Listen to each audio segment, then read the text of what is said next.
So I guess a thunderstorm's coming. With that, I finally got myself a moisture meter. I opted to pick up a cheap one, relatively. This is the Parkside moisture meter PMSHM2 A3. In this video I will give my review on this specific moisture meter, explain why I got it, and give an easy fix on an issue that I've seen a lot of people have. So let's get to it.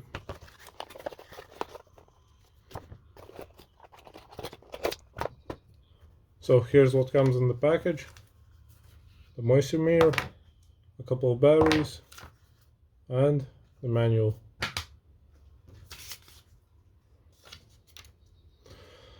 So yeah, let's check it out.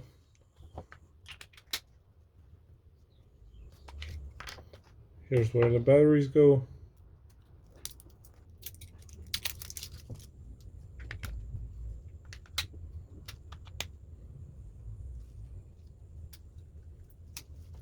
And now it's on.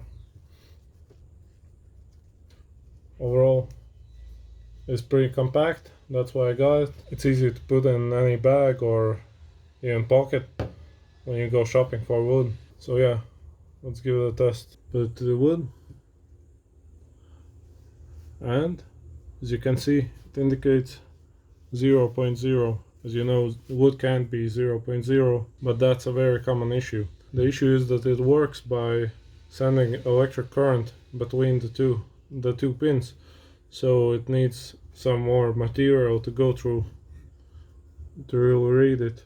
So if you're experiencing this issue that it indicates 0.0, jam it in with force like this, just so the tips go in the wood a bit, about 11%. That's just a common issue I found. I found some reviews of this specific tool that told that it's broken or doesn't work or something like that, but as you can see, simply jammed in a bit and it shows just fine.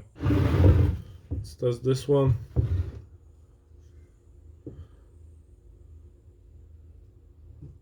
.7. So yeah, why do you need a moisture meter? The simple answer would be to know if the wood is dry.